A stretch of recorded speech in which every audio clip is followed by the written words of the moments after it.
علی بھائی اگلا سوال ہے، قرآن حکیم میں سورۃ البقرہ میں بچے کے دودھ چھڑانے کی عمر 2 سال ذکر ہوتی ہے، جبکہ سورۃ الاحقاف میں 30 ماہ یعنی 2.5 سال کا ذکر موجود ہے۔ ان دونوں باتوں میں سے کس بات پر عمل کیا جائے گا؟ یہ میں نے پہلے بھی عرض کیا کہ قرآن حکیم میں جب بظاہر کوئی تضاد آتا ہے نا تو اس کو دقت نظر سے دیکھنے کی ضرورت ہے، وہ باتیں مختلف ہوتی ہیں۔ سورۃ البقرہ میں جو آیا نا وہ یہ ہے کہ ماں اپنے بچے کو دودھ پلائے مکمل 2 سال تک، تو ظاہر سے پتہ چل گیا کہ دودھ پلانے کی عمر 2 سال ہے، اس کے بعد نہیں پلانا۔ اور اگر رضاعت کا رشتہ یعنی دودھ کے ذریعے جو رشتہ ثابت ہوتا ہے وہ ہوگا تو انہی 2 سالوں کے اندر ہوگا۔ اور اس کو سپورٹیو حدیث ہے بخاری اور مسلم دونوں میں، نبی علیہ السلام نے فرمایا رضاعت کا رشتہ بھوک کی عمر تک کے لیے ہے، جب بچہ بھوک کی وجہ سے دودھ پیتا ہے، اور وہ وہی ہے جو قرآن کے اندر آئی ہے۔ امام ترمذی نے بھی یعنی اس حدیث کو باقاعدہ باب باندھ کے اس پہ ہیڈنگ بنائی ہے کہ قرآن کی روح سے یہ 2 سال بنتے ہیں، اور نیچے انہوں نے لکھا ہے کہ اس میں امت کی اکثریت کا اتفاق ہے اس معاملے کے اوپر۔ ظاہر ہے کہ واضح قرآن میں جب 2 سال آگے، بخاری مسلم دونوں میں حدیث ہے کہ جو رشتے نسب کی وجہ سے حرام ہوتے ہیں نا، خون کی وجہ سے، وہ رضاعت کی وجہ سے بھی حرام ہو جاتے ہیں۔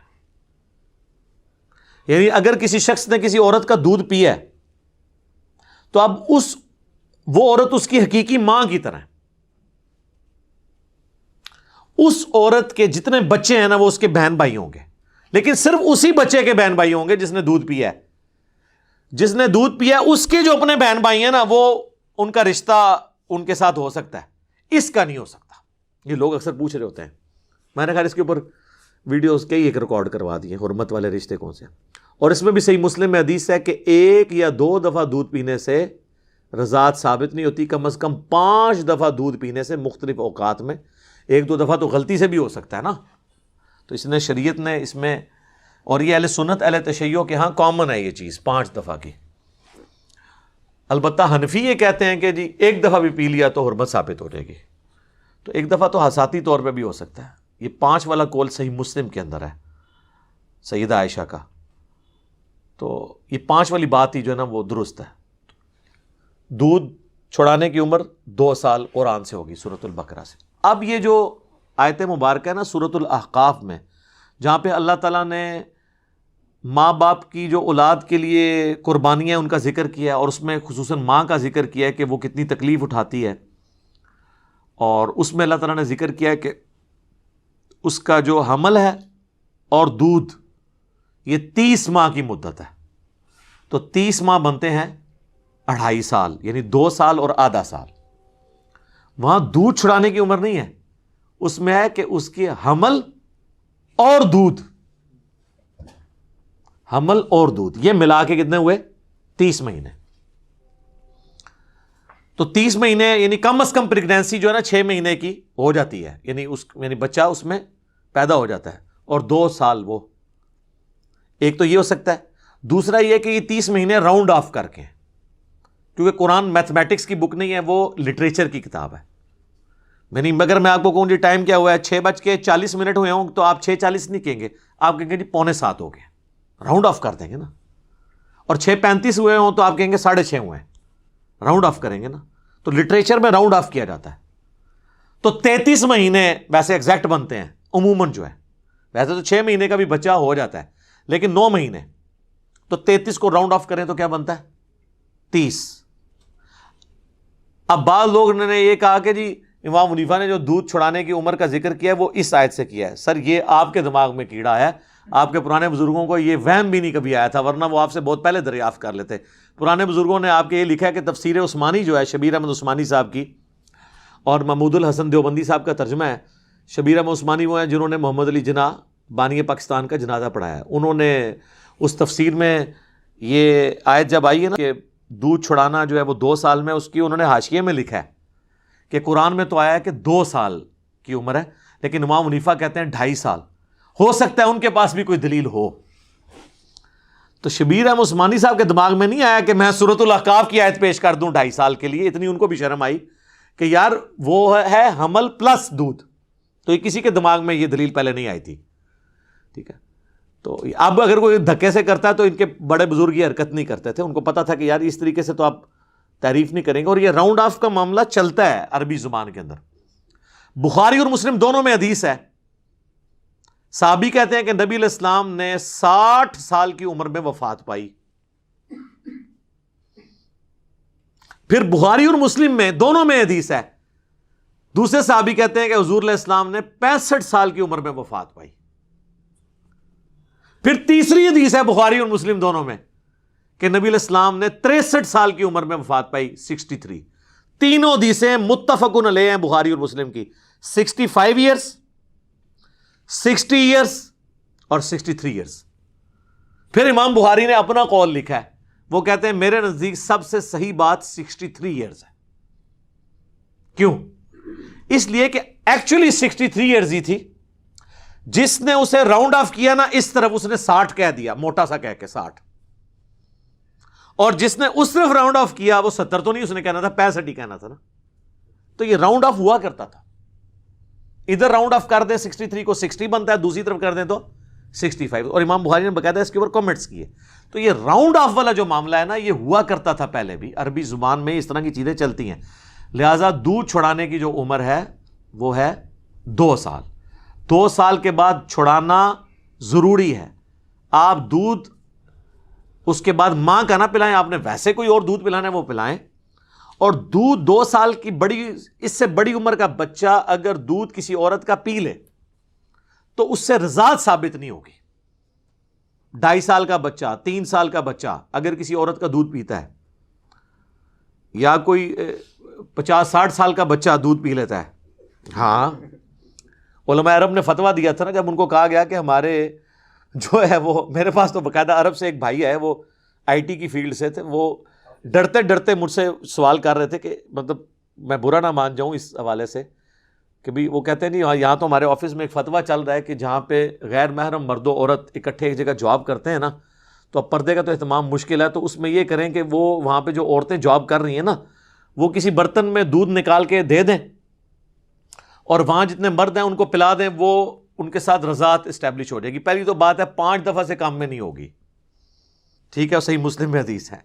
دوسری بات بخاری و مسلم دونوں میں حدیث ہے کہ بھوک کی عمر تک ہے۔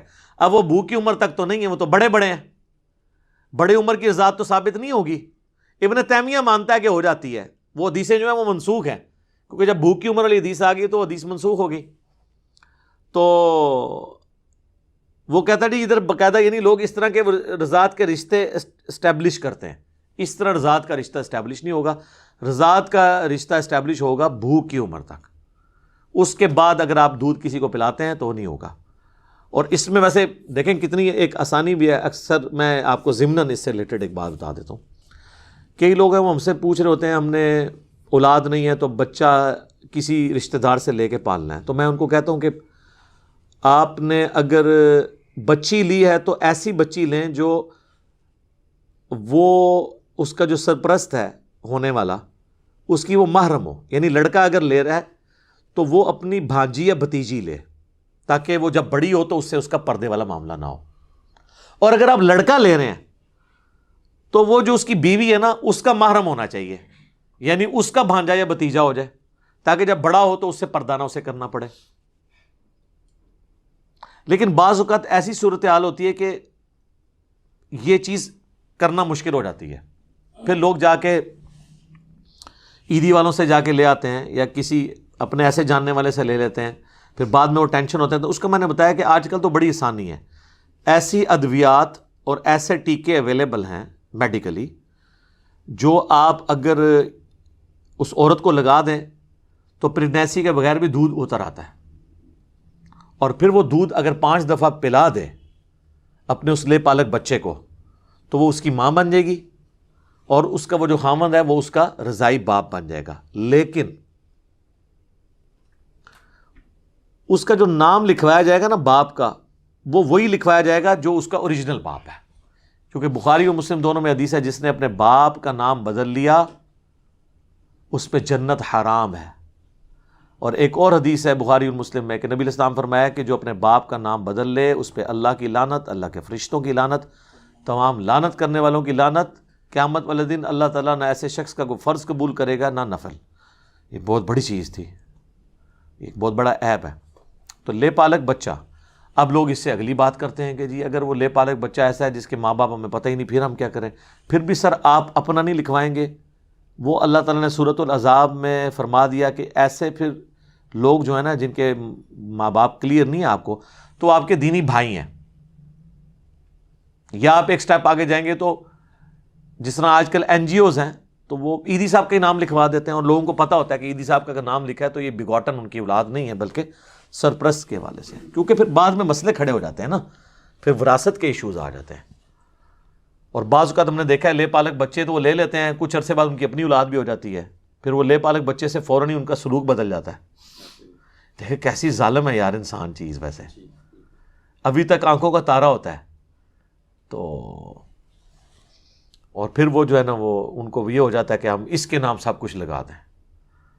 یہ اس طرح کے معاملات. اور سر میں آپ کو بتاؤں کتنے گورے ہیں جو اپنی اولاد اس لیے نہیں ہونے دیتے کہ وہ لے پالک بچے پالتے ہیں کہ یار ان کا کوئی نہیں ہے. اتنا حوصلہ ہے ان میں, اور یہ اوریجنل واقعات ہیں. میں آپ کو بتاؤں بندے کی آنکھوں میں آنسو آ جاتے ہیں کہ انہوں نے اپنی اولاد نہیں ہونے دی ہے صرف اس لیے کہ ہم لے پالک بچے پالیں گے کہ جن کا کوئی پرسان حال نہیں. وہ جا کے کسی یتیم خانے سے بچے لے آتے ہیں کہ یار ہمیں بچے ہی چاہیے نا تو ان کو پالیں گے. اور ہمارے مسلمانوں کا کیا حال ہے, بلکہ یہاں تو اپنی سگی اولاد میں اختلافات شروع ہو جاتے ہیں ماں باپ کے مرنے کے بعد. پتہ نہیں کیا تربیت ہوئی ہوتی ہے, یہ دنیا کی محبت ایسی غالب آ جاتی ہے کہ ایسے معاملات ہو جاتے ہیں. خیر اب یہ تو رونا شروع کریں تو کئی باتیں آگے آئیں گی. تو یہ جو دودھ پلانے کی عمر ہے یہ 2 سال تک ہی ہے.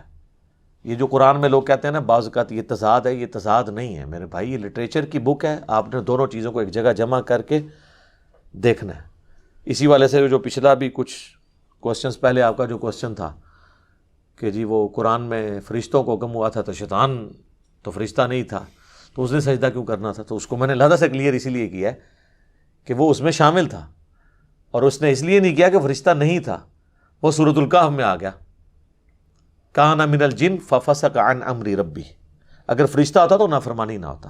فرشتوں میں اس لیے شامل تھا کہ تغلیب کے قاعدے کے تحت چونکہ سارے فرشتے تھے ان میں ایک جن تھا تو اللہ نے فرشتوں کو جنرل ذکر کیا. اور آپ کا وہم پھر مزید نکالا کہ اللہ نے شیطان سے پوچھا کہ تو نے کیوں نہیں سجدہ کیا, تو اس نے آگے یہ نہیں کہا کہ یا اللہ مجھے حکم نہیں تھا, بلکہ اس نے کیا کہا کہ میں نے اس لیے نہیں کیا کہ میں اس سے بہتر ہوں. اس نے اپنے گناہ کو جسٹیفائی کیا, شیطان مان گیا, اور جو اپنی غلطی کو مان لے وہ آدمی بن جاتا ہے. یہی آدمی اور شیطان میں فرق ہے. ٹھیک ہو گیا جی, جزاکم اللہ خیر.